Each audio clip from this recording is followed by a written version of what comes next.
The hum of the ship's engines was like the universe's longest, most obnoxious sigh, and Commander Oren Lyric found it oddly comforting. Maybe it was the way it masked the nagging doubts gnawing at the back of his mind like a persistent rodent. Still, he'd rather be here, floating in the void, than back home dealing with the tax audits of interstellar life. "I'm telling you, Oren," said Rickard, his second-in-command, who had the kind of face that seemed to permanently reside in a state of mild disappointment. "If this turns out to be another asteroid full of cosmic lint, I'm quitting, joining a commune on Mars, growing space carrots." Oren smirked, eyes glued to the holographic display. "You'd look good in a robe. We're due for a miracle, Rick. Besides, who knows? Maybe we'll find some ancient alien recipe for happiness, or at least a decent map." Rickard snorted. "Yeah, and pigs might learn to pilot this bucket of bolts." The bucket of bolts was the righteous indignation, a name that had been ironically chosen after an intergalactic pub crawl 2 years ago. For a piece of junk held together by spit and prayer, it had served them well, though the coffee machine had been on the fritz since last year, and the gravity stabilizers liked to take the occasional day off. "We're nearing the anomaly," piped up Sierra, the ship's tech specialist and resident cynic. She was staring at her own display, fingers dancing over the console like a pianist on speed. "Whatever it is, it's definitely not natural." "Well, there goes my theory about the universe having a fart," Oren said, scratching his chin. "All right, people, let's see what Saturn's rings have to offer besides rock and ice." The ship's AI, a voice they'd affectionately dubbed Howlite, chimed in with its usual monotone enthusiasm. "Approaching coordinates. Prepare for deceleration. Please remain seated to avoid unnecessary injury." Unnecessary injury being the key phrase, Rickard muttered, strapping himself in. "As opposed to all the necessary ones we endure just living in this sardine can." The ship shuddered, a gentle reminder of its age and the fact that space travel was, at best, a controlled disaster. Oren felt the familiar lurch as they decelerated, the distant silhouette of Saturn looming larger through the front viewport, its rings a shimmering band of chaos. "There it is," Sierra announced, pointing at a glowing blip on her screen. "Anomalous energy reading dead ahead. Looks like a temple or what's left of one." "A temple in the rings of Saturn," Oren mused. "You know, I'd always thought if aliens built temples, they'd choose a place with a view." "Guess even aliens want a short commute," Rickard quipped. "All right, let's get a closer look," Oren commanded, feeling the thrill of the unknown tingling in his veins. Sure, it often led to unpleasant surprises, but wasn't that the point? If he'd wanted predictability, he'd have stayed home, gotten a desk job, and been bored to death by now. The righteous indignation glided toward the temple, its ancient facade half buried in the cosmic debris. Whatever civilization built it clearly had a flair for the dramatic or catastrophic, considering the state it was in. "I wonder what it's for," Sierra said, squinting at the display. "Worship. Storage. Cosmic hide-and-seek. Let's find out," Oren replied, already half out of his seat. "Suit up, folks. We've got ourselves a mystery to solve. And remember, if you see anything that looks hostile, shoot first, ask questions later." "Standard protocol, then," Rickard grinned, following Oren to the airlock. The airlock opened with a hiss, the entryway to the temple gaping like a toothless grin. Oren stepped out, boots crunching softly on the dusty surface. "Why do I get the feeling this place hasn't seen a vacuum in millennia?" Sierra's voice crackled over the comms. "Maybe it was just waiting for us to spruce it up." The temple's interior was a cavernous space, dimly lit by an eerie glow emanating from the walls. Their flashlights cut through the darkness, revealing intricate carvings and symbols that danced across the stone, telling stories no one alive could understand. "Well, someone had too much time on their hands," Rickard muttered, wiping a layer of dust off a nearby column. "Or a serious case of OCD." Oren moved deeper into the temple, his eyes scanning for anything that might explain the energy reading. "Keep your eyes peeled. Ancient tech has a habit of blowing up in your face when you least expect it." Just as the words left his mouth, The floor trembled beneath their feet, a low, rumbling protest from the universe's basement. "Maybe it's pissed we're crashing its eternal rest," Sierra said, holding onto a wall for balance. "Or maybe it's just indigestion," Orin replied dryly. "Let's find the source before whatever it is decides to evict us." As they moved further in, the glow intensified, pulling them like moths to a particularly shiny flame. It led them into a chamber filled with what could only be described as an alien control panel. The kind of thing you'd expect to see in a sci-fi holoflick, complete with buttons that looked like they'd been designed by someone high on alien mushrooms. "Well, that's new," Rickard said, eyeing the setup. "Looks like the aliens were into hardcore gaming. Or this is their version of a lazy Sunday," Sierra suggested.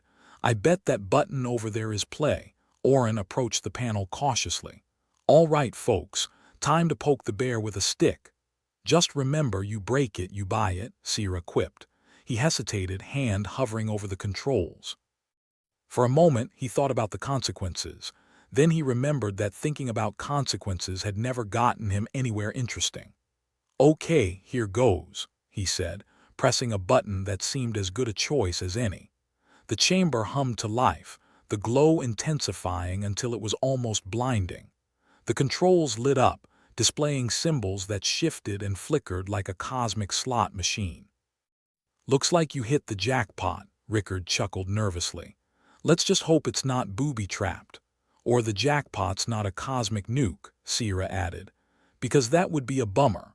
Orin tried to decipher the symbols, but they danced just out of comprehension, like a joke that was only funny to aliens long dead. "If anyone can figure out how to operate a 1,000-year-old alien iPad, now's the time." Sierra moved to his side, peering over his shoulder. "Maybe it's voice-activated. Try saying something." Orin cleared his throat, feeling ridiculous. "Open sesame." To their collective surprise, the panel responded, the symbols rearranging and forming a coherent display. "Holy." "It actually worked," Rickard said, eyebrows shooting up. "Guess the universe has a sense of humor," Orin replied, staring at the newly revealed information. The display showed a map, no, a network of connected points spanning the stars like a demented game of connect the dots. Each point pulsed with potential, a vast system of energy, or destruction. "Looks like we found their interstellar bus schedule," Sierra said, fascinated. "Or their war plan," Rickard added darkly. Orin nodded, feeling the weight of discovery settle on his shoulders. This was bigger than anything they'd expected, bigger than they could have imagined. "Whatever it is, we need to report this before someone else stumbles onto it and decides to play God." "Yeah, because that always works out well," Rickard said, shaking his head. As they prepared to leave, the temple shuddered again, more violently this time. "Looks like someone's not happy about us poking around," Sierra noted, glancing around warily. "Time to go, then," Orin said, trying to keep the urgency out of his voice. "Let's get back to the ship before this place decides we've overstayed our welcome." They retraced their steps, the temple groaning ominously around them. As they reached the entrance, a loud crack echoed through the chamber and the ground split beneath them. "Move!" Orin shouted, adrenaline surging. They sprinted for the exit, the temple collapsing in a cacophony of ancient stone and cosmic dust. They barely made it out, diving onto the surface as the temple caved in behind them, a cloud of debris billowing into space like cosmic smoke. "Well, that was fun," Rickard said, lying on his back, chest heaving. "I'd say we earned ourselves a drink." "You read my mind," Orin agreed, pulling himself to his feet and helping the others up. As they trudged back to the righteous indignation, Orin couldn't shake the feeling that they'd just woken something best left asleep. The map burned in his mind, a promise, or perhaps a warning. "Let's get off this rock," he said, more to himself than anyone else. As the hatch of the ship closed behind them, he knew one thing for sure. Their lives had just gotten a hell of a lot more complicated. And wasn't that just the way he liked it? The righteous indignation rattled like a cheap tin can on its way back to Saturn's rings, barely holding together after their latest escapade. Oren Lyric settled into the command chair, savoring the engine's hum like a cat with a purring vacuum cleaner. He glanced at Rickard, whose face bore the expression of a man contemplating whether the void of space was preferable to continuing his career. "Well, at least we've got something to report now," Oren said, bringing up the holographic display. The map from the temple flickered into view, cosmic connect the dots taunting him with its incomprehensible scale. Rickard shook his head. "You know, when you said life on a starship was an adventure, I didn't think it'd involve ancient alien puzzles and collapsing temples. Could be worse," Sierra chimed in, tapping on her console. "We could be dead. Or worse, stuck in a corporate cubicle. Funny how those two things are so close together on the existential spectrum," Rickard replied wryly. He leaned back, strapping himself in just in case today was the day the gravity stabilizers decided to take a holiday again.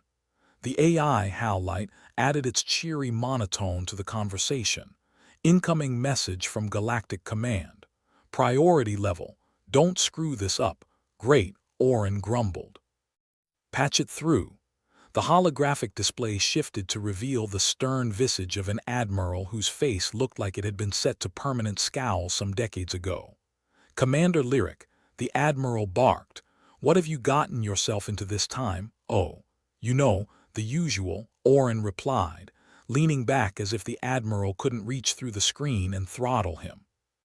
"Found a temple, poked around, accidentally triggered some ancient tech, almost crushed by falling debris. Fun times." The admiral's eyes narrowed. "You're aware of the diplomatic implications of disturbing a potentially significant archaeological site." "Now, I am," Oren said, deadpan. "But in my defense, it didn't come with an instruction manual or a do-not-touch sign." Rickard coughed, possibly to hide a laugh, or maybe just to stop himself from saying something career-ending. The admiral's glare could have melted titanium. "We have reports that Earth has disappeared from all known star maps. Can you explain this anomaly?" Commander Oren blinked. "Disappeared. Like vanished, or someone tripped on the plug and unplugged it, vanished, no trace. One moment it's there, the next nothing. Our most powerful telescopes can't find it." "Well, that's inconvenient." Sierra rolled her eyes. "Understatement of the year. Do you think it's connected to what you found?" The admiral pressed, his voice like distant thunder. Oren glanced at the map on the screen, the pulsating points of unknown significance. "Could be we triggered something. Maybe it was a teleportation device or a big cosmic eraser. Hard to say." "Then you'd better find out, Commander, and fast." The transmission cut off, leaving the crew in the relative silence of their ship, the engines hum the only comfort. Sierra sighed. "So no pressure. Just figure out where Earth went." "Easy peasy." "Yeah, like finding a lost sock in the universe's laundry," Rickard added, exasperated. Oren stood up, pacing like a captain of old searching for hints in the stars. "Let's assume the temple was some sort of control center. We need to get back and see if there's more we missed." "Back into the lion's den?" Sierra asked, raising an eyebrow. "Why not? I wasn't planning on living forever anyway." Rickard adjusted his straps, his expression a mix of resignation and gallows humor. "At least it'll be a change of scenery from this flying tin can." With the decision made, the righteous indignation pivoted, its course set for the remains of the temple. As they approached, the crumbled site looked no less foreboding, though now it had a more personal vendetta against them. "Suit up," Oren said, voice firm. "We're going back in, and this time we'll solve the mystery or die trying." "Let's aim for solve the mystery," Rickard suggested, checking his gear. They trudged through the debris, their suits' headlights cutting swathes through the dust-filled air. The ruins were silent now, like a tomb that had sealed its secrets too tightly. "Over here," Sierra called, her voice echoing through the comms. She had found another chamber, smaller and more intact than the rest, hidden beneath a collapsed column. Inside, the room was dominated by a single pedestal, atop which lay a device that resembled a cross between a Rubik's Cube and a particularly malicious piece of modern art. "That's definitely new," Rickard said. inspecting it with all the caution of a man who'd been burned before. Sierra approached, her eyes gleaming with the excitement of a tech specialist on the verge of a breakthrough or a nervous breakdown. This could be the control for the terraforming device or whatever tech they used to make Earth go poof. Only one way to find out, Oren said, stepping forward. He hesitated, memories of the last button he pressed still fresh. Then with a mental shrug he reached out. Wait, Sierra's cry came too late. Oren's fingers brushed the device and the room sprang to life. Lights flickered, panels slid open and the air hummed with energy. The star map from earlier projected around them, enveloping them in a galaxy of shifting points of light. Well, at least it didn't explode, Rickard said, relief tinged with irony. Yet, Sierra muttered, furiously tapping at her wrist console. These symbols, they're coordinates. But they're changing how? Oren asked, squinting at the holographic dance. They're recalibrating, something's rerouting them. Sierra's voice was a mix of awe and dread. It's like the entire system is being reprogrammed. To do what? Rickard asked, his eyes darting to the exit. To erase Earth from the map, Oren said, a bleak certainty settling over him. Or maybe to hide it. Why the hell would anyone do that? Rickard demanded, sounding more incredulous than angry. Because they can, Oren replied, not wholly convinced himself. Maybe it's a protective measure, or maybe someone up there just gets a kick out of watching us panic. Sierra frowned at the device. If we can figure out who's behind this, maybe we can reverse it. Or at least find out where Earth went. Do we even have a choice? Oren asked, knowing the answer was as inevitable as gravity. We'll have to figure it out. Unless you want to explain to Galactic Command that we lost a planet. Rickard sighed, his breath fogging up the inside of his helmet. Sometimes I miss the days when our biggest problem was running out of decent coffee. Cheer up, Oren said, clapping him on the back. We've still got a mystery to solve, and as long as we're alive, we might just get lucky. Yeah, lucky, Sierra echoed, her voice tinged with a sardonic bite. That's what we are. They returned to the ship, the weight of the galaxy's mysteries pressing down on them like a cosmic prank gone horribly wrong. As the righteous indignation lifted off, the crew strapped in, each lost in their own thoughts, their usual banter subdued by the enormity of their task. Back on the bridge, Oren stared at the map, watching the symbols shift and change. Somewhere out there, Earth was waiting to be found or revealed. But until then, they had work to do. Set a course for the next coordinate, Oren ordered, his voice steady despite the uncertainty gnawing at him. Let's see where this rabbit hole leads. Roger that, Rickard acknowledged, his hand deftly guiding the ship's controls. As the stars blurred past them, the crew of the righteous indignation knew one thing for certain. They were in over their heads, but they had each other, a dubious blessing that might just see them through whatever madness lay ahead. And if they failed, well, there was always the option to write everything off as a really bad day at the office. The righteous indignation rumbled with the familiar sound of impending disaster as the crew grappled with the latest cosmic punchline. Earth had gone AWOL. Oren Lyric rubbed his temples, feeling like the universe's most unwanted joke was being played on him. He eyed the holographic display, a mess of scrambled coordinates and gibberish that could pass for celestial avant-garde art. Well, crew, we've officially lost a planet, Oren announced, trying to sound like he didn't want to leap out of the nearest airlock. Rickard, always a ray of sarcastic sunshine, sighed heavily. I knew we were bad at this, but losing Earth, that's a new low even for us. Sierra tapped away at her console, eyes glued to the screen like it might suddenly offer up a miracle or at least a half-decent explanation.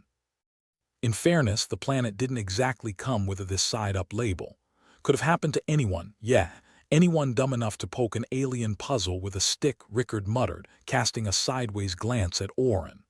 Howlight, the ever-cheery AI, chimed in with an inappropriate sense of enthusiasm.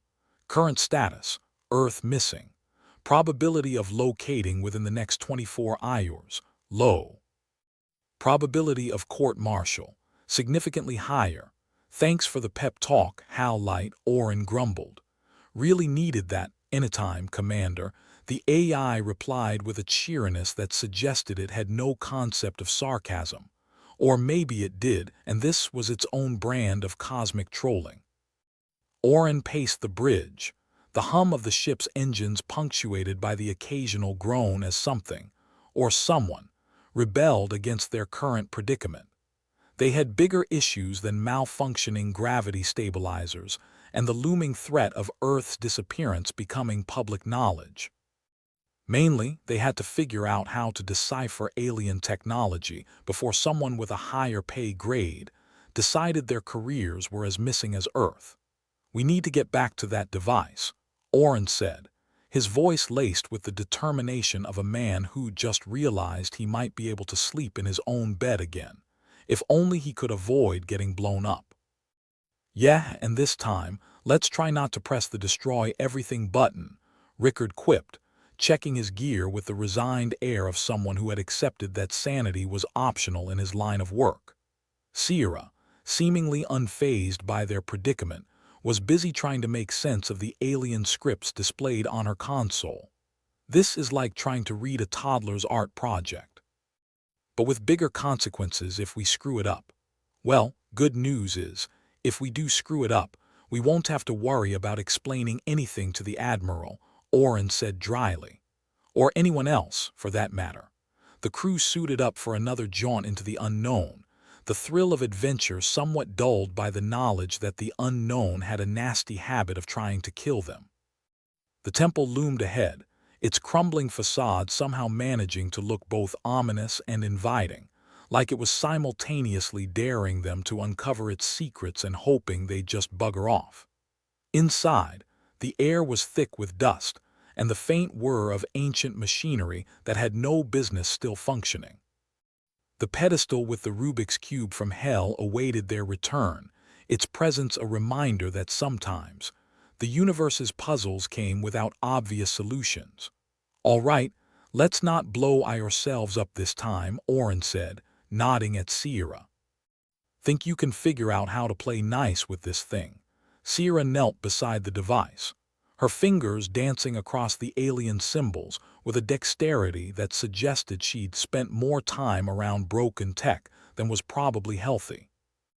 "If by play nice you mean poke it until it does something useful, then yeah, I've got this." Rickard hovered nearby, his eyes flicking between the device and the exits like he was calculating the distance to safety or a strategic retreat. "Just let me know if it starts counting down." "I'd like to be out of the blast radius before we get vaporized." Helpful as always, Sierra muttered, her attention laser-focused on the task at hand. As she worked, the room seemed to hold its breath, the air charged with the kind of tension that usually preceded an explosion or a really awkward silence. Orin watched, feeling as useful as a screen door on a spaceship, but knowing that his job was to keep them all from being spaced by their own stupidity. The device's symbols glowed with an eerie light, a slow pattern emerging beneath Sierra's deft touch. "I think I've got something," she said, her voice tinged with cautious optimism, or possibly insanity. "What do you see?" Orin asked, leaning over her shoulder like a man who'd misplaced his reading glasses. "These symbols, they're coordinates, but not like anything we've seen. It's like they're overlapping dimensions, parallel universes." Sierra's explanation was enough to make Orin's head spin, but there was a certain logic to it. After all, if you were going to hide a planet, why not toss it into an alternate reality? Simpler than losing it behind the couch anyway. "So, how do we get Earth back?" Rickard asked, sounding like he was only half joking. Sierra frowned at the console, the alien script a maddening puzzle of symbols defying translation. "If I can interface with this, maybe we can backtrack whatever signal rerouted Earth, or wherever it's been shuffled off to." "Sounds simple," Orin said, his voice dripping with irony. "Only we don't even know what this thing is or how not to blow it up. That's what makes it fun," Sierra replied, a grin tugging at the corners of her mouth. "High stakes and total ignorance. The very essence of starship life." The console flickered, and a low hum resonated through the chamber, vibrating through their suits with a sense of purpose that was all the more ominous for being utterly incomprehensible. "We've got movement," Sierra announced, her fingers flying over the controls. "I'm reading a signal. Not sure what it's saying, but it's definitely doing something." Rickard peered over her shoulder, brow furrowed with concentration, or maybe consternation. "If this manages to bring Earth back, I'm buying you all around at the universe's crappiest dive bar. Don't get ahead of yourself," Oren warned, though the thought of a celebratory drink was a pleasant distraction from their current situation. The device shifted, mechanisms clicking and whirring as if waking from a long slumber. The room was bathed in a kaleidoscope of colors, each one more alien and unsettling than the last. It was like standing in the middle of a cosmic light show with no idea if the finale involved fireworks or a black hole. "This is it," Sierra said, a mix of excitement and dread in her voice. "We're either about to pull off the biggest rescue mission in history or, well, not." Oren braced himself for whatever came next, half expecting aliens to burst from the walls demanding back rent or a lease violation. "All right, everyone, hold onto something. This could get bumpy."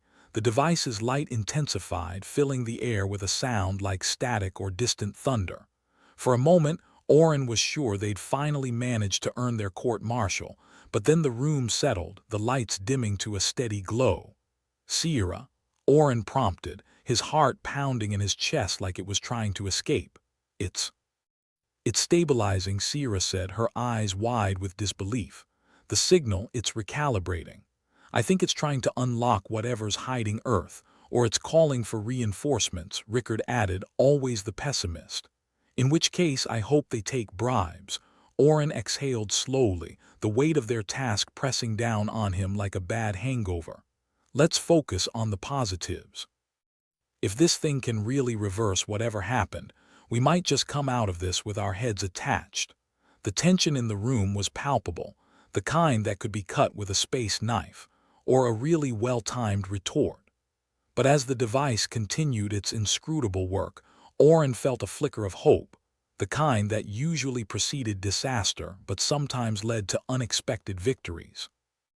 "All right, let's get back to the ship," Oren said, his voice steady despite the chaos that had become their norm. "We need to analyze this data, and fast." The crew retraced their steps through the ruins, the oppressive weight of the temple's secrets still lurking in the shadows.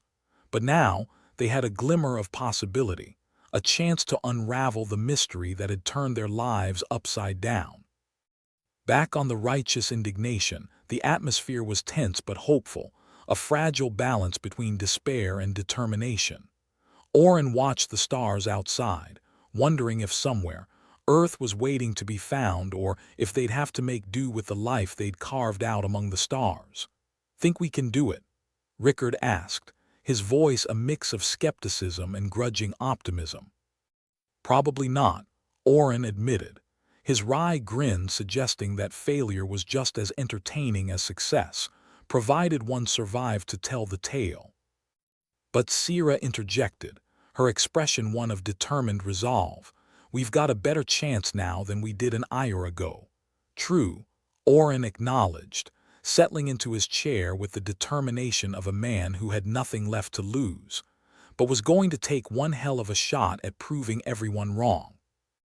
As the crew set to work, Oren allowed himself a moment to savor the hum of the engines, the steady thrum a reminder that as long as the ship held together, they had a fighting chance.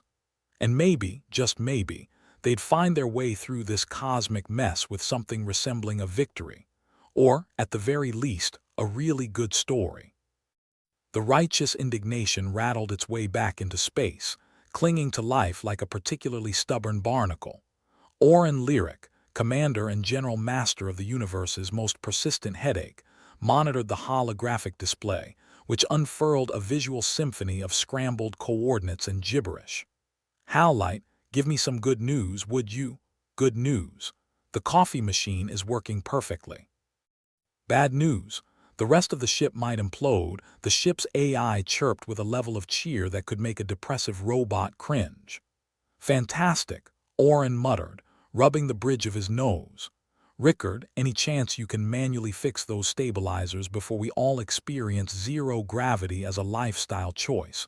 Rickard, the ship's resident sarcastic technician, gave a lazy shrug. Sure, Commander, I'll just grab a wrench and some elbow grease. Maybe sprinkle on some fairy dust while I'm at it. Oren sighed, wondering if there was a parallel universe where he was lounging on a beach replete with palm trees, Tyrannosaurus-sized drinks, and not a missing Earth in sight. Sierra, you think that device of yours is done playing hide and seek? Sierra, busy with her console, glanced up, her eyes glittering with the kind of determination usually reserved for mad scientists and people who enjoy eating extremely spicy foods on a dare. I've got a signal that's doing its best impression of a drunken snake. If I'm right, it's expanding the terraforming effect. Expanding? Rickard asked, leaning in a bit closer as if proximity might make the problem go away. Yeah, like a bad rash, she replied, her voice as dry as the ship's malfunctioning air conditioning. Oren tried not to let the creeping feeling of dread manifest into a full-blown panic attack. And what happens if this thing keeps expanding? Well, it could start rewriting reality, Sierra said nonchalantly, as if she were discussing the weather. You know, just in case we thought a missing Earth wasn't exciting enough, Rickard chuckled darkly. I always wanted to live in a universe where up is down and cats are dogs. Keep that dream alive, Rickard, Oren said, as he reviewed the data Sierra had managed to pull from the alien device. It was scrolling across the screen faster than a hyperactive hamster on a wheel. Sierra, what's the ETA on this whole rewriting reality horror show? It's hard to say, Sierra admitted, biting her lip. But I'd wager it's sooner rather than later.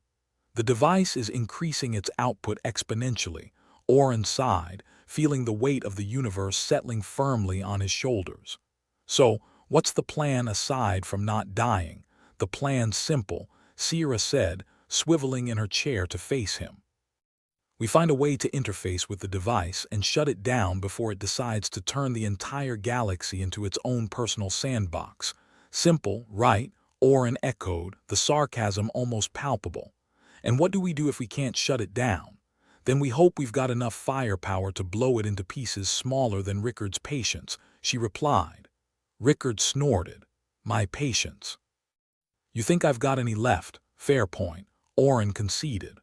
All right, we need to get the hell back to that temple and see if we can't stop this thing from terraforming everything within spitting distance. The ship dropped out of warp with a shudder that suggested it was held together by sheer force of will, and maybe a bit of duct tape. The temple loomed again on the horizon, its ancient architecture defying the very laws of physics it seemed bent on rewriting. All right, crew, you know the drill, Oren announced. Sierra, you're on the device. Rickard, you're the muscle. Keep us from getting vaporized or otherwise bodily inconvenienced.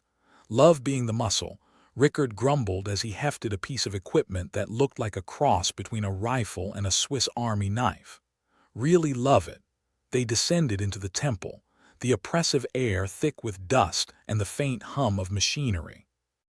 It was like stepping into the past, if the past had been designed by aliens with a penchant for grandiose puzzles and a severe lack of safety regulations. The device sat in the center, an ominous monolith of incomprehensible technology. Sierra approached it like a cat might approach a particularly suspicious-looking cucumber. All right, you alien bastard, she murmured, fingers darting over the controls. Time to see what makes you tick. Oren watched, feeling about as useful as a chocolate teapot, but determined to at least look like he knew what he was doing. Any chance we can just give it a good whack? I'd rather not, Sierra replied, frowning at the console. It's like trying to defuse a bomb without knowing which wire to cut, and the wires keep changing colors. Rickard kept an eye on the exits, looking every bit the part of a man who was questioning all his life choices. Just hurry up, all right. I'd like to be back on the ship with all my limbs intact. Don't rush, genius, Sierra said, her focus narrowing to a pinprick as the device began to shift, its symbols glowing with an unearthly light. I think I've got a bypass. The device responded, its mechanisms whirring with a kind of grudging compliance. The air hummed with potential, vibrating with the promise of either salvation or destruction. Orin held his breath, waiting for the universe to decide which side of the coin to land on. And then, with a sound like 1,000 glass marbles skittering across a floor, the device's light dimmed, its systems retracting into a dormant state. Sierra exhaled, a choked laugh escaping her. I think we did it. It's shut down. Orin allowed himself a moment to breathe, the relief almost overwhelming. Good work, Sierra. Now let's get out of here before it changes its mind. The crew made their way back to the ship, the oppressive weight of the temple's secrets left behind, at least for now. Orin felt a sense of accomplishment, tempered only by the realization that the worst might still be waiting for them. Back on the righteous indignation, the ship hummed with life, the engines a steady beat in the backdrop of their frenzied existence. Orin checked the readouts, scanning for any new anomalies. HAL light, status report. Everything's functioning within expected parameters. No signs of impending doom detected, HAL light reported, with an enthusiasm that suggested it might consider existential dread a programming oversight. Orin grinned, feeling a bit of the tension ease from his shoulders. Guess we're not cosmic toast just yet. Always a plus, Rickard said, settling into his chair with a sigh. I'd hate to end up as a cautionary tale. Sierra joined them, her expression a mix of satisfaction and exhaustion. We've bought ourselves some time, but if the device goes active again, we'll deal with it, Orin interrupted, his voice firm. One disaster at a time. Sierra nodded, and they all shared a moment of silent camaraderie, the kind that only comes from surviving yet another day in a universe hell-bent on making their lives interesting. So, drinks at the crappiest dive bar in the universe, Rickard suggested, a hopeful lilt to his voice. Hard pass, Orin said, though he couldn't deny the appeal. But I'll keep it in mind for when we really win, Sierra chuckled. When we find Earth, Rickard's buying everyone around, Rickard groaned. I didn't agree to that, you did when you signed on for this circus, Orin said with a smirk. As the righteous indignation sailed through the stars, the future was uncertain, the stakes higher than ever. But for now they had each other, a ship that stubbornly refused to die, and a universe of possibilities. And maybe, just maybe, they'd find their way through this cosmic mess with something resembling a victory. Or, at the very least, another really good story. Orin Lyric leaned back in his command chair, staring at the blinking lights on the console with the kind of disdain usually reserved for tax audits and surprise family visits. The righteous indignation creaked around him, a symphony of groans and rattles that could mean anything from "we're fine," just a little tired to "I'm about to explode" in a spectacular fashion. The fact that the ship hadn't imploded yet was nothing short of a minor miracle. "HAL light, give me the status of our resources," Orin said, hoping for something marginally better than "you're screwed." Fuel reserves are at 20%, and food supplies are running low. HAL light reported with its trademark inappropriate cheer. We have an abundance of instant coffee, though. Rickard raised an eyebrow from his spot at the engineering console. Oh sure, because when we're starving, nothing fills you up quite like a cup of liquid despair. Sierra snorted from her workstation, where she was still poring over data from the alien device. At least we won't be physically hungry while we're emotionally dying. Every cloud has a silver lining, Orin said dryly. Even if that cloud is about to rain on us with acid, the fact remained that they were up a certain creek without a paddle, and the creek was on fire. Earth was still missing, and their communications with Galactic Command were as reliable as a politician's promise. In other words, completely useless. Any luck with the comms? Orin asked, knowing the answer before he even finished the question. Rickard shook his head, tapping at his screen with the enthusiasm of a cat playing with a dead mouse. Nada. It's like trying to talk to your ex. They're either ignoring us or they've blocked our number, and the terraforming effect. Oren turned to Sierra, hoping for at least a sliver of good news. Still expanding, Sierra said, her tone as grim as a funeral for optimism. If we don't do something soon, the whole system's going to look like an abstract painting, a really bad one. Oren nodded, more to himself than anyone else. It was time to consider the kind of plan that would make Galactic Command's collective heads explode, likely followed by his own in a more literal sense. All right, I've got an idea. It's risky, borderline suicidal, and if it goes wrong, we'll be cosmic dust. Great pep talk, Commander, Rickard said, leaning back with a wry smile.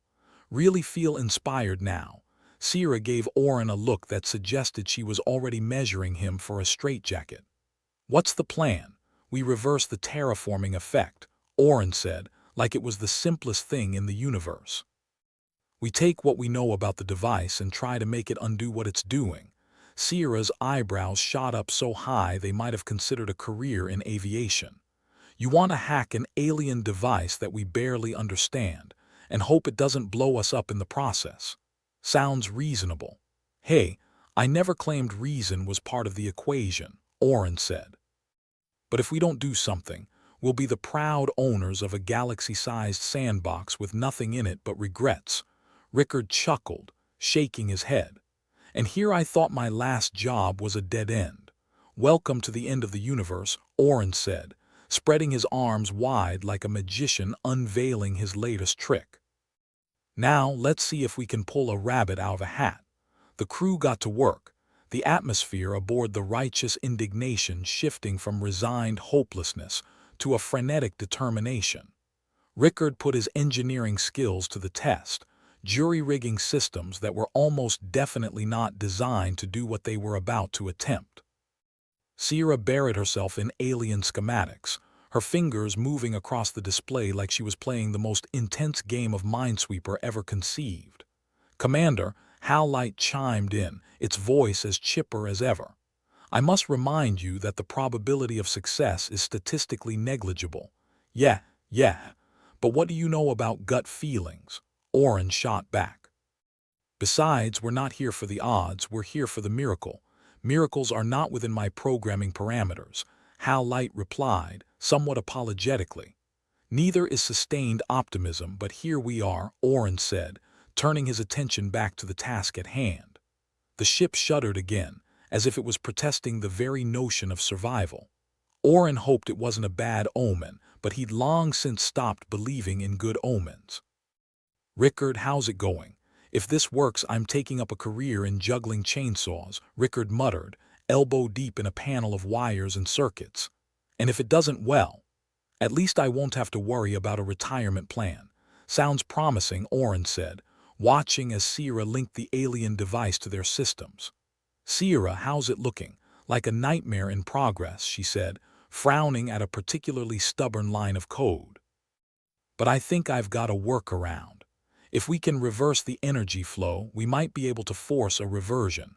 Oren nodded, his expression a mix of hope and the same skepticism one might reserve for a politician's campaign promises. Then let's do it. We've got nothing to lose except everything. Rickard gave a half-hearted salute. Aye, Captain Doom. The air grew tense, the kind of silence that hangs heavy before a storm. Oren trusted his crew. After all, they'd gotten this far without dying, which was more than he'd expected on most days. But this plan was a Hail Mary shot across the cosmos, and they all knew it.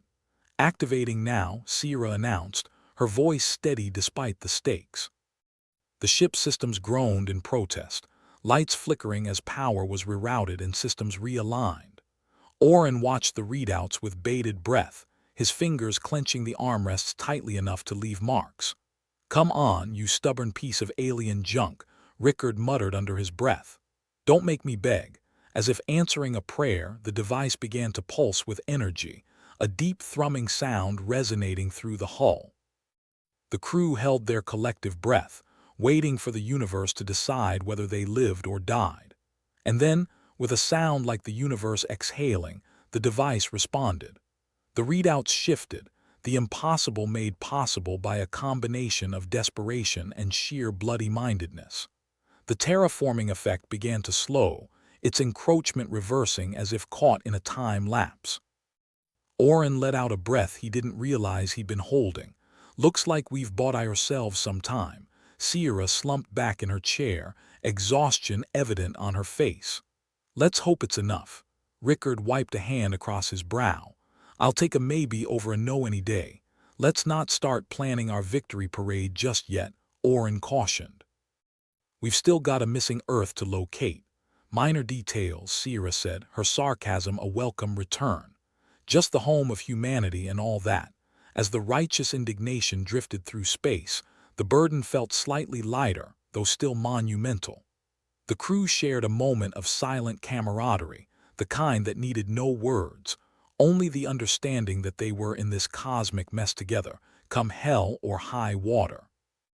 Well, Oren said, breaking the silence, let's see what other miracles we can perform. Miracles, disasters, same difference, Rickard said with a shrug. We'll take what we can get. As the ship continued its journey, the crew knew they were still far from any kind of resolution. But in a universe seemingly intent on their destruction, they were still here, still fighting, still hoping. And maybe, just maybe, that was enough.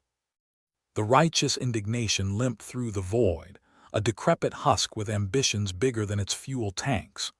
Oren Lyric stared at the ceiling, which was in dire need of repairs, much like everything else on the ship. He wasn't sure if it was the persistent hum of the engines or the existential dread that was keeping him awake. Howlite, do me a favor and recite something optimistic, he requested, knowing full well the futility. Certainly, Captain. Howlite's cheerful tone was an affront to everyone's dwindling sanity. Did you know that statistically, the probability of finding a needle in a haystack is higher than reversing terraforming effects with partial alien technology knowledge? Thanks, Howlite, Oren sighed.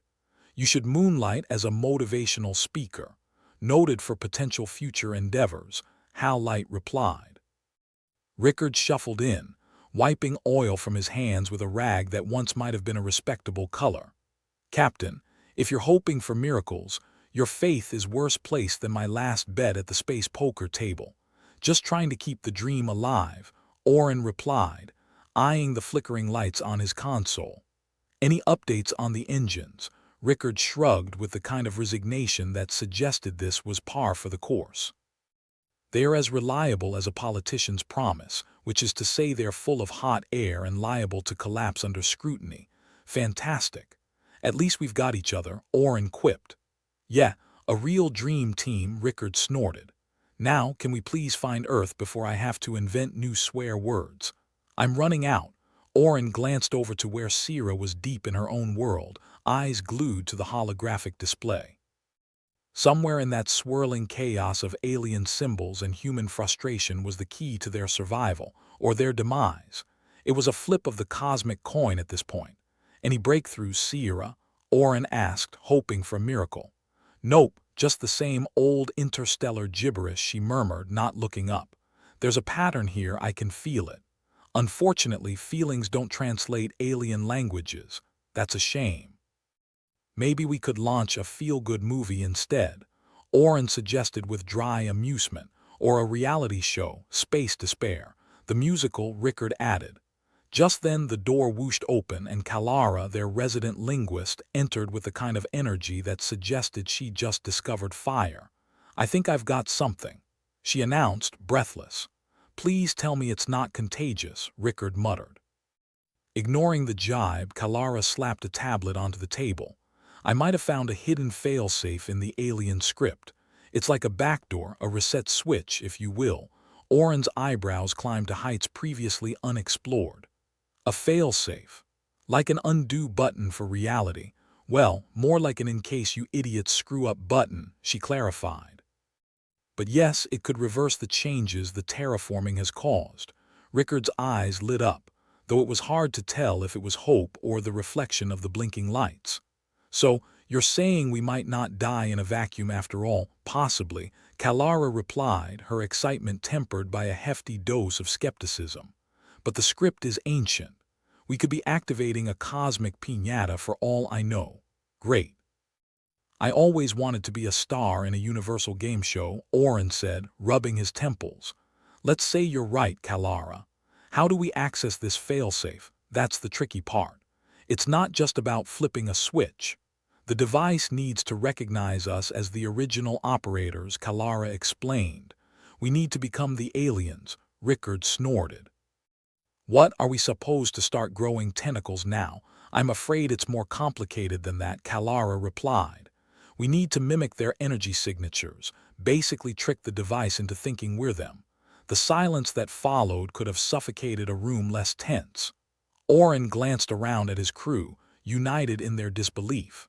Okay, team, we're going to need to get creative. Any ideas? Maybe we can reroute some of the ship's systems to emit the right signals, Sierra suggested, eyes gleaming with the thrill of a challenge and the terror of imminent death. And how do we know what signals to emit? Rickard asked, skepticism dripping from his words. Kalara tapped the lines of alien script on her tablet. Here, I think this correlates to the energy patterns we need. It's like a cosmic cheat sheet. Let's hope it's not a cosmic prank, Oren said with a sardonic smile. All right, let's get to work.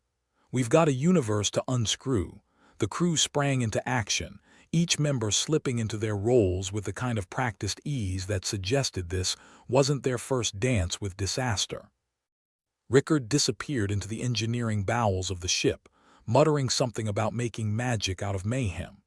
Sierra and Kalara hunched over their displays, the glow from the screens highlighting their determination and the shadows beneath their eyes. Captain, Hal Light chirped in, may I remind you that the probability of success remains significantly low. Thanks, Hal Light, Oren said, rolling his eyes. I'd forgotten what failure tastes like.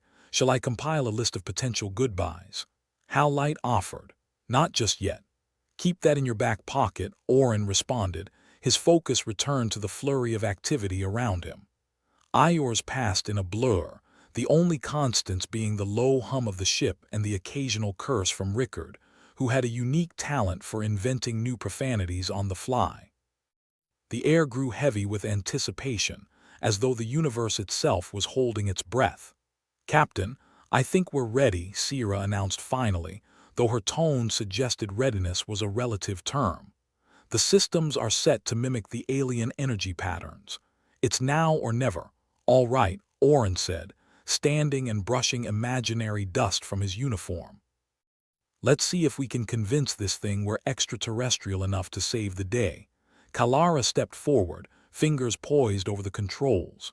Here goes nothing, she murmured, activating the sequence. The ship shuddered violently, as if recoiling from the audacity of their actions. Lights flickered. Alarms whispered their discontent, and somewhere in the chaos, a coffee mug hit the floor with a spectacular crash. Hold steady, Oren barked, though the command was more for his own nerves than anything else. The alien device thrummed to life, pulsing with an energy that felt both ancient and alien. The displays erupted in a symphony of light, the alien symbols shifting and changing as they danced across the screen. Come on, you piece of alien ingenuity, Rickard muttered from his post. Work with us here. The seconds stretched into eternity, the universe seemingly frozen in the balance. Breath was held, prayers were whispered, and somewhere in the cosmos, fate flipped a coin. And then, as if answering their collective plea, the device responded.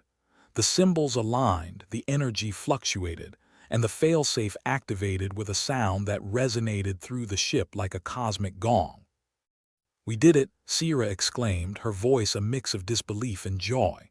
The terraforming effect is reversing. Oren let out a breath he hadn't realized he'd been holding. Well, I'll be damned. Looks like we pulled it off. Rickard grinned, the expression almost feral. Maybe we should take up gambling. Seems like we're on a winning streak. Don't get ahead of yourself, Oren cautioned, though a smile tugged at his lips. We're not out of the woods yet. We still need to find Earth. Kalara nodded, her expression one of mingled relief and exhaustion. But at least now we have a fighting chance. The crew shared a moment of silent triumph, their camaraderie forged in the fires of shared adversity. They'd stared into the abyss, and for once, the abyss blinked first. Oren looked around at his team, feeling a swell of pride. All right, let's get back to work. We've still got a universe to save. As the righteous indignation continued its journey, hope flickered like a distant star on the horizon. They were battered, bruised, and running on fumes, but they were still here, still fighting. Captain, Hal Light interrupted, shall I add this to the list of improbable victories? Go ahead, Oren said, chuckling. We've certainly earned it. With renewed determination, the crew set their sights on the next challenge. The universe might be vast and uncaring, but they had each other, and for now, that was enough. And maybe, Oren mused aloud, maybe we'll find Earth too, or die trying, Rickard added, ever the optimist. Let's aim for the former, Sierra suggested, her eyes twinkling with defiance against the cosmos. Together, they pressed onward, through the vastness of space, toward whatever destiny awaited them. In a universe of uncertainty, one thing remained clear.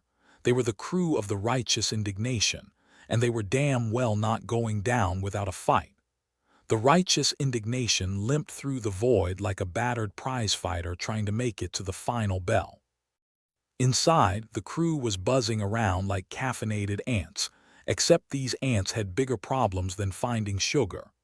Earth was still missing. Food supplies were lower than Rickard's opinion of the universe, and now they had a temple to storm. Just another Tuesday in the cosmic circus. Oren strode down the corridor, trying to project the confidence of a man who hadn't just rolled the biggest dice in the galaxy. He found Kalara pacing near the airlock, eyes flicking between the alien tablet and the ship's schematics. "You ready for this?" he asked, keeping his voice light. If he didn't, he might scream, and that was bad for morale. Kalara nodded, though her smile was more of a grimace. "As ready as I'll ever be to tango with ancient alien tech. You got your dancing shoes," Oren chuckled. "They're polished and ready. Let's just hope this temple doesn't have a no-shoes policy." Kalara glanced at the team gathering behind them. Sierra, Rickard, and even Hal Light's holographic avatar, which looked like a cheap imitation of every sci-fi AI ever, complete with a floating head and an annoyingly upbeat demeanor. "Why do I feel like we're the backup band for a rock star who just canceled?" Sierra muttered, pulling her jacket tighter as if expecting the chill of space to seep through the ship's walls. "Because no one told us we're the main act," Rickard replied, checking his tools with the precision of a man who knew his life depended on them working. "And I'd really prefer not to play the encore." Oren clapped his hands, drawing the team's attention. "All right, folks, we've got a temple to infiltrate, alien tech to activate, and a planet to find. No pressure. Just an average day," Sierra said dryly. "Shall we?" The airlock door groaned open, revealing the temple looming ahead like a sinister mountain of secrets. The ancient structure was covered in alien symbols, glowing faintly as if whispering ancient truths in a language long forgotten. "Homie," Rickard remarked, squinting at the inscriptions. "Think they have a gift shop?" "Only if you want to buy your own doom," Oren replied, leading the way. "Let's move." The team navigated the temple's corridors, their path lit by the eerie glow of alien symbols. The air was thick with a sense of foreboding, each step echoing like a ghostly heartbeat. "Hal Light, any advice on how not to die in here?" Oren asked, half joking, half serious.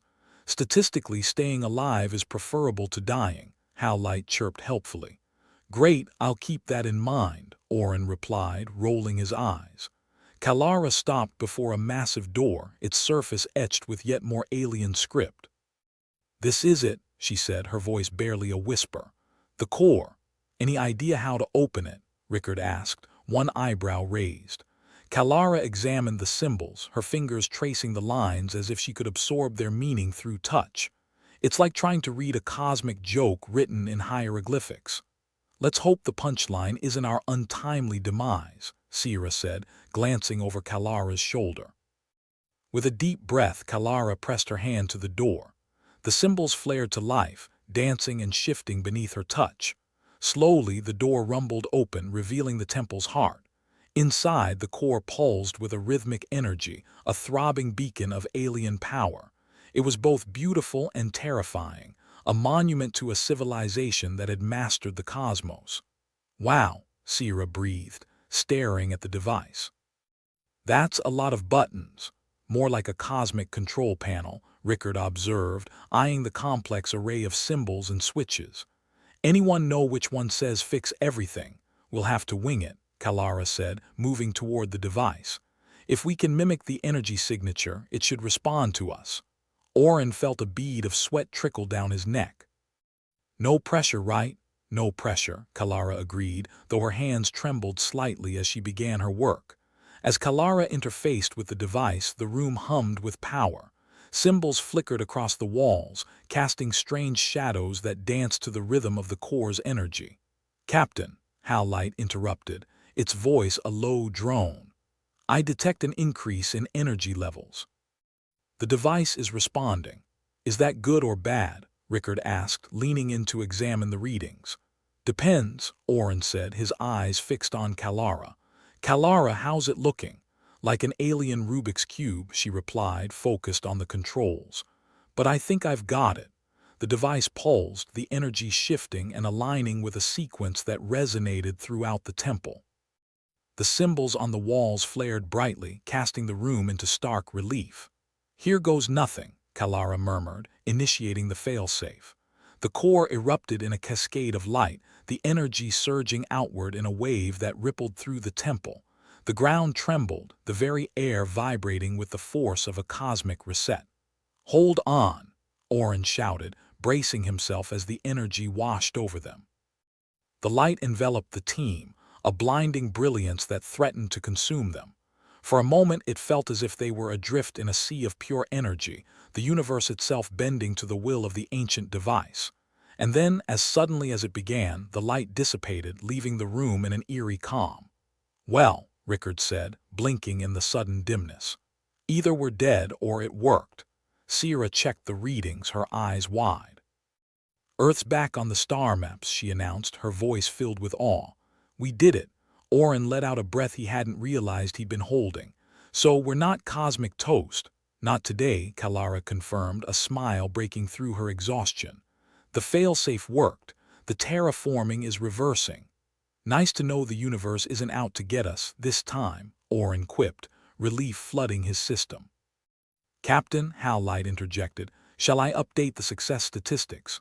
Go ahead, Oren said, a grin spreading across his face. We've earned it. The team shared a moment of triumph, their relief palpable.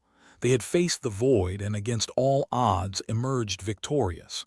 But their celebration was short-lived as the temple shuddered, the walls groaning like a beast disturbed from its slumber. Was that supposed to happen? Rickard asked, his earlier bravado replaced by concern.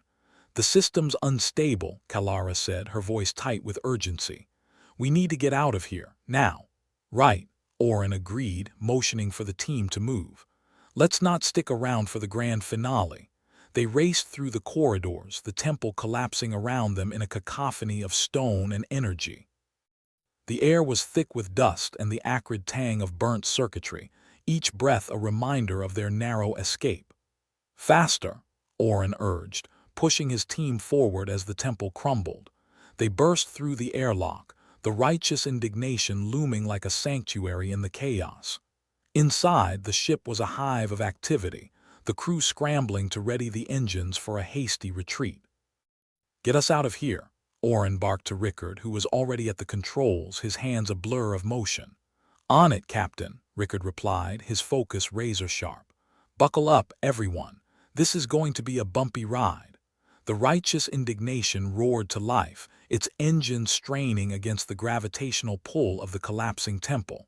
The ship lurched forward, the temple's remains disintegrating in their wake. As they ascended, the ship's sensors pinged with the welcome sight of Earth, whole and intact, shining like a jewel against the darkness of space. We did it, Sierra whispered, her eyes fixed on the planet. We really did it. Never doubted us for a second, Oren said, though he wasn't fooling anyone.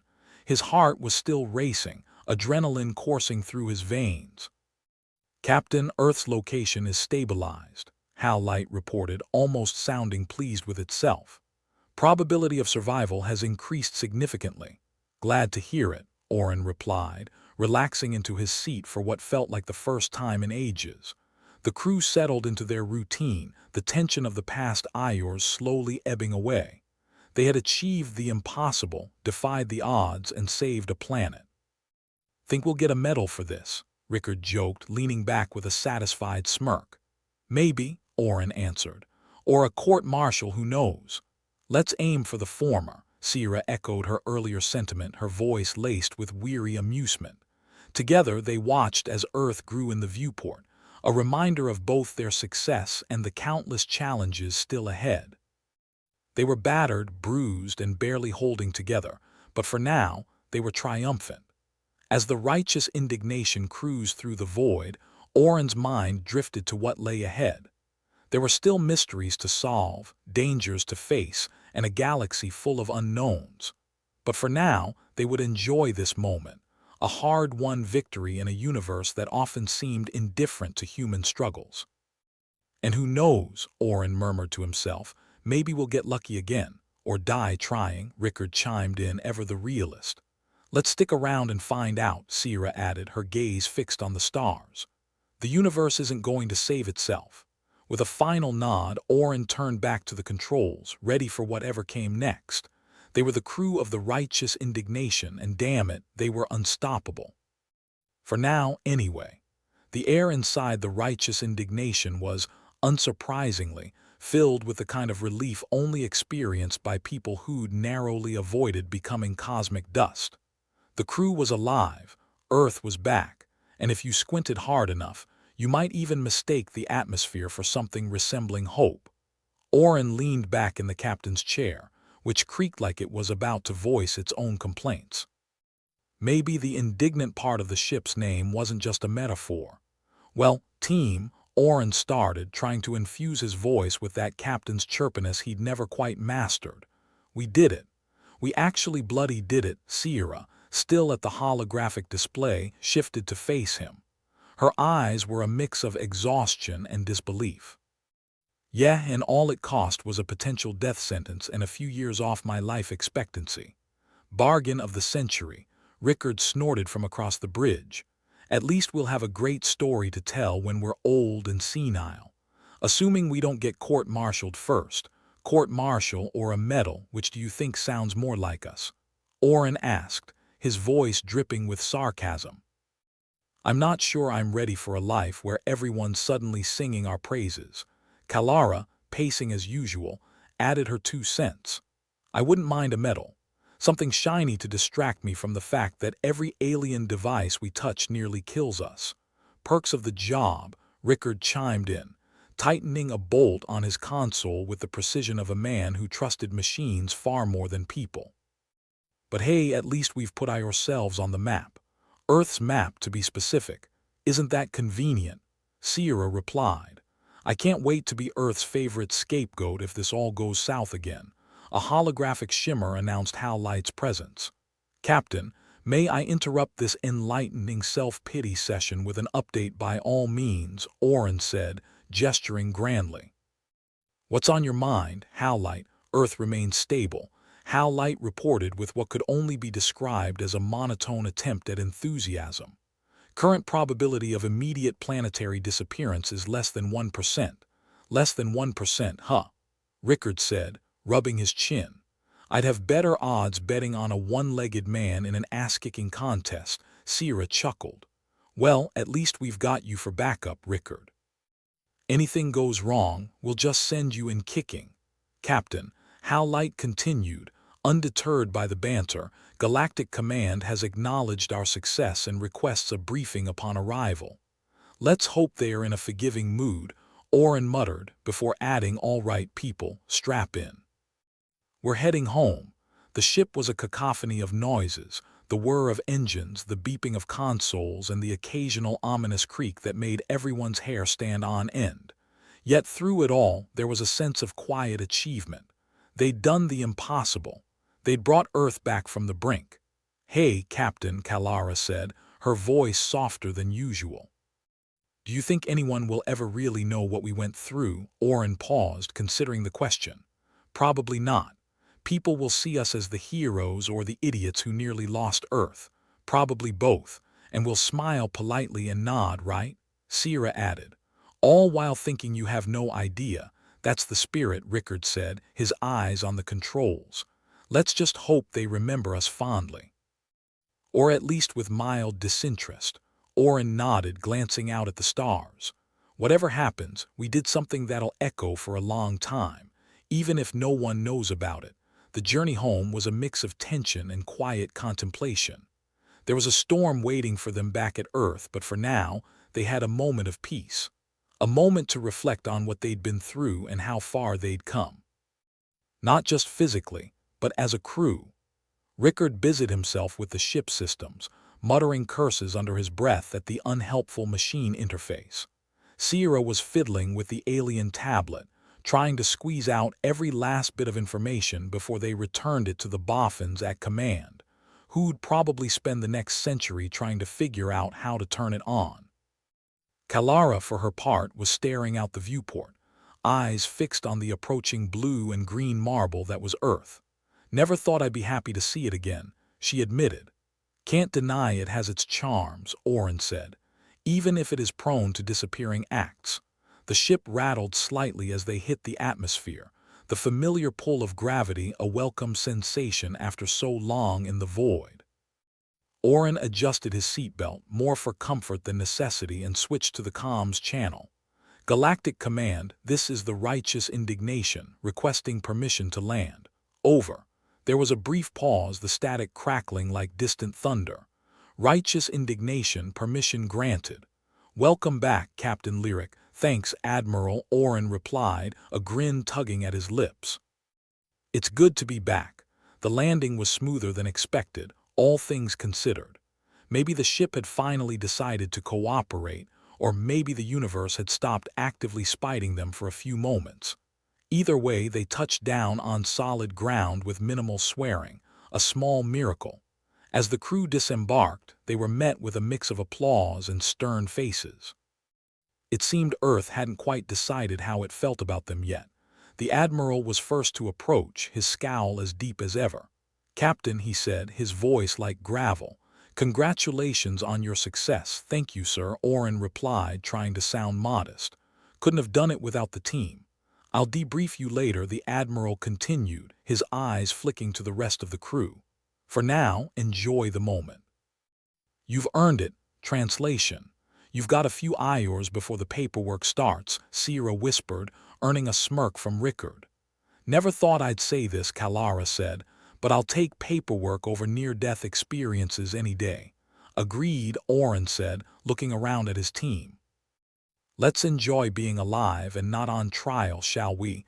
The crew dispersed into the crowd, each of them soaking up the relief and the attention in their own way.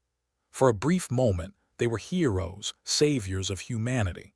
The enormity of what they'd done began to sink in, along with the realization of how close they'd come to losing everything. Rickard sidled up to Orin, a grin on his face. Think they'll throw a parade for us? Maybe, Orin said, shrugging. Or maybe they'll just send us back out there with a pat on the back. I can handle that, Rickard replied. Just as long as they don't make us pay for repairs. Sierra joined them, a glass of something bubbly in hand. To surviving the unsurvivable, she toasted, raising her glass. To doing the impossible, Kalara added, joining the toast. And to not getting killed, Rickard finished. Orin raised his own imaginary glass, nodding to his team. To the righteous indignation and all the insane adventures we've survived. The cheers of their impromptu toast mingled with the sounds of celebration around them. They'd done it. They'd saved Earth and lived to tell the tale. Whatever lay ahead, they were ready to face it together. As the festivities continued, Orin couldn't help but smile to himself. They'd achieved the impossible, and while the universe was still a vast, uncaring void, they'd made their mark. Maybe they were tiny specks in the grand scheme of things, but they were specks with grit, determination, and a damn good story.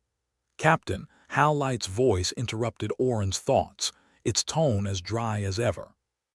Probability of a successful debriefing is currently at 60%. Thanks, Hal Light, Orin replied, laughing.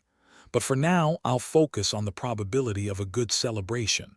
Rickard laughed, clapping Orin on the back. At least we didn't implode, right? That's what I call a win. Indeed, Orin said, watching his crew with pride. We may be battered and bruised, but we're still here. And as long as we're here, the universe better watch out. With that, the crew of the Righteous Indignation turned their attention back to the celebration. They were heroes, even if only for a moment, and they were going to enjoy every second. After all, the universe had thrown its worst at them, and they'd come out on top, snarky, irreverent, and totally unstoppable. For now, anyway.